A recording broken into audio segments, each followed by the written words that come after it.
আসসালামু আলাইকুম ওয়া রাহমাতুল্লাহি ওয়া বারাকাতুহু হামিদু ওয়া মুসাল্লিয়ান আম্মা বাদ। সম্মানিত দর্শক মণ্ডলী, আমাদেরকে অনেকেই প্রশ্ন করে থাকেন যে নামাজরত অবস্থায় আমি হঠাৎ করে ভূমিকম্প অনুভব করছি, এমত অবস্থায় নামাজ ছেড়ে দিয়ে অন্য জায়গায় যাওয়া যাবে কি যাবে না, নিরাপদ স্থানে যেতে পারি কি পারি না, মসজিদে সবাই নামাজ আদায় করছি, কোনো একটা ভয়ঙ্কর জিনিস চলে এসেছে যা আমাদের জানের উপরে খাতরা হতে পারে, এমত অবস্থায় নামাজ ছেড়ে নিরাপদ স্থানে যাওয়া যাবে কি যাবে না, আশ্রয় নেওয়া যাবে কি যাবে না।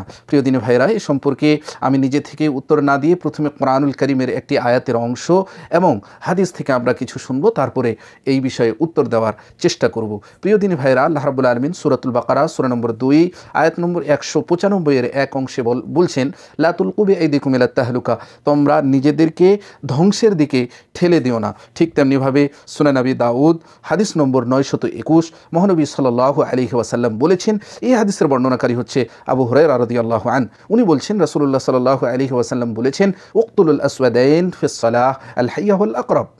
মহানবী সাল্লাল্লাহু আলাইহি ওয়াসাল্লাম বলছেন যে নামাজরত অবস্থাতেও তোমরা কালো সাপ এবং কালো বিচ্ছুকে মারতে পারো।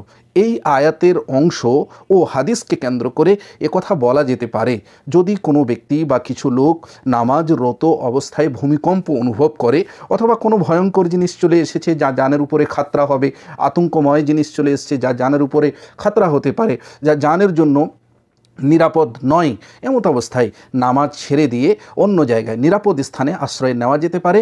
এতে কোনো রকমের সন্দেহ নেই, কোনো রকমের সমস্যা নেই। কারণ এমত অবস্থায় আপনি যদি ওখানে থেকে যান তাহলে হতে পারে আপনার জান খাতরায় পড়ে যেতে পারে।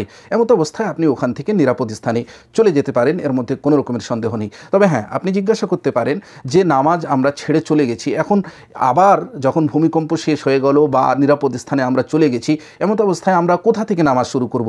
যেখানে ভেঙেছিলাম, নামাজ ছেড়ে দিয়ে চলে গিয়েছিলাম, ওখান থেকে শুরু করব না নতুন করে শুরু করব? প্রিয় দিনী ভাই, এমত অবস্থায় আমি বলবো যে আপনারা আবার নতুন করে সালাত রিপিট করে নেবেন। আশা করি বিষয়টি স্পষ্ট হয়েছে। আকুলু কওলি হাদা ওয়া আস্তাগফিরুল্লাহ লি ওয়া লাকুম লিসাইরিল মুসলিমিন। ওয়াসসালামু আলাইকুম ওয়া রাহমাতুল্লাহি ওয়া বারাকাতুহু।